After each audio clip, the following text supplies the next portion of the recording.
Chapter 20. In the Palace of the Witch Queen. Bud and Fluff were surprised at the magnificence of the city of Ix. The Witch Queen had reigned there so many centuries that she found plenty of time to carry out her ideas, and the gardens, shrubbery, and buildings were beautifully planned and cared for. The splendid palace of the Queen was in the center of a delightful park with white marble walks leading up to the front door. Aunt Rivette landed the children at the entrance to this royal park, and they walked slowly toward the palace, admiring the gleaming white statues, the fountains, and flowers as they went. It was beginning to grow dusk, and the lights were gleaming in the palace windows when they reached it. Dozens of liveried servants were standing near the entrance, and some of these escorted the strangers with much courtesy to a reception room. There a gray-haired master of ceremonies met them and asked in what way he might serve them. This politeness almost took Bud's breath away, for he had considered Queen ZIXI in the light of an enemy rather than a friend. But he decided not to sail under false colors, so he drew himself up in royal fashion and answered, "I am King Bud of Noland, and this is my sister, Princess Fluff, and my Aunt Rivette. My kingdom has been conquered by a horde of monsters, and I have come to the Queen of Ix to ask her assistance." The Master of Ceremonies bowed low and said, "I am sure Queen ZIXI will be glad to assist your Majesty. Permit me to escort you to her rooms, that you may prepare for an interview with her as soon as she can receive you." So they were led to luxurious chambers and were supplied with perfumed baths and clean raiment, which proved very refreshing after their tedious journey through the air. It was now evening, and when they were ushered into the Queen's reception room, the palace was brilliantly lighted. ZIXI, since her great disappointment in the lilac grove, had decided that her longing to behold a beautiful reflection in her mirror was both impossible and foolish, so she had driven the desire from her heart and devoted herself to ruling her kingdom wisely, as she had ruled before the stealing of the magic cloak had taken possession of her. And when her mind was in normal condition, the Witch Queen was very sweet and agreeable in disposition. So Queen ZIXI greeted Bud and his sister and aunt with great kindness, kissing Fluff affectionately upon her cheek and giving her own hand to Bud to kiss.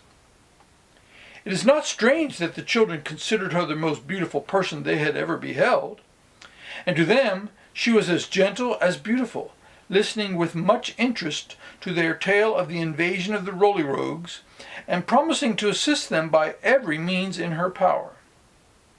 This made Bud somewhat ashamed of his past enmity, so he said bluntly, "I am sorry we defeated your army and made them run."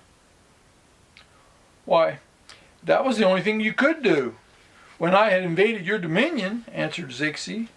"I admit that you were in the right and that I deserved my defeat." "But why did you try to conquer us?" asked Fluff.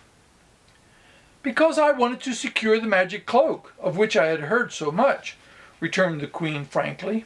"Oh," said the girl. "But of course you understand that if I had known the magic cloak could not grant any more wishes, I would not have been so eager to secure it," continued ZIXI. "No," said Bud, "the old thing won't work anymore, and we nearly got captured by the Roly-Rogues before we found it out." "Oh, you have the cloak again?" asked ZIXI with a look of astonishment. "Yes, indeed," returned the princess. "It was locked up in my drawer, and Aunt Rivette managed to get it for me before the Roly-Rogues could find it." "Locked in your drawer?" repeated the Witch Queen musingly. "Then I am sorry to say you have not the fairy cloak at all, but the imitation one." "What do you mean?" asked Fluff, greatly surprised. "Why, I must make a confession," said ZIXI, with a laugh. "I tried many ways to steal your magic cloak. First, I came to know as mistrust. Do you remember?" "Oh yes," cried Fluff, "and I mistrusted you from the first. And then I sent my army to capture the cloak. But when both of these plans failed, I disguised myself as the girl Adelina." "Adelina!" exclaimed the princess. "Why, I've often wondered what became of my maid Adelina, and why she left me so suddenly and mysteriously." "Well, she exchanged an imitation cloak for the one the fairies had given you," said ZIXI with a smile. "And then she ran away with the precious garment, leaving in your drawer a cloak that resembled the magic garment, but had no magical charms." "How dreadful!" said Fluff. "But it did me no good," went on the queen sadly, "for when I made a wish, the cloak could not grant it." "Because it was stolen!" cried the girl eagerly. "The fairy who gave it to me said that if the cloak was stolen, it would never grant a wish to the thief." "Oh," said ZIXI, astonished, "I did not know that." "Of course not," Fluff replied, with a rather triumphant smile. "But if you had only come to me and told me frankly that you wanted to use the cloak, I would gladly have lent it to you, and then you could have had your wish." "Well, well," said ZIXI, much provoked with herself. "To think I have been so wicked all for nothing, when I might have succeeded without the least trouble had I frankly asked for what I wanted." "But see here," said Bud, beginning to understand the tangle of events. "I must have worn the imitation cloak when I made my wish, and that was the reason that my wish didn't come true." "To be sure," rejoined Fluff, "and so it is nothing but the imitation cloak we have brought here." "No wonder it would not destroy and bury the Roly-Rogues," declared the boy sulkily. "But if this is the imitation, where then is the real magic cloak?" "Why, I believe I left it in the lilac grove," replied ZIXI. "Then we must find it at once," said Bud, "for only by its aid can we get rid of these Roly-Rogues.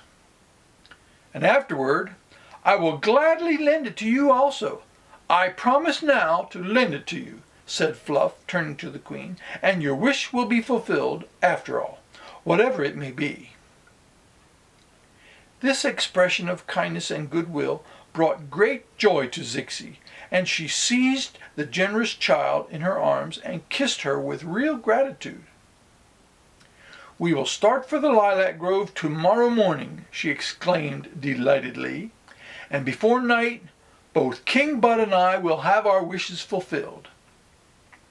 Then the witch queen led them to her royal banquet hall, where a most delightful dinner was served, and all the courtiers and officers of ZIXI bowed low, first before the King of No-Land, and then before his sweet little sister, and promised them the friendship of the entire kingdom of Ix. Quavo, the wandering minstrel, chanced to be present that evening, and he sang a complimentary song about King Bud, and a wonderful song about the Flying Lady, meaning Aunt Rivette, and a beautiful song about the lovely Princess Fluff. So everyone was happy and contented, as they all looked forward to the morrow to regain the magic cloak, and by its means to bring an end to all their worries.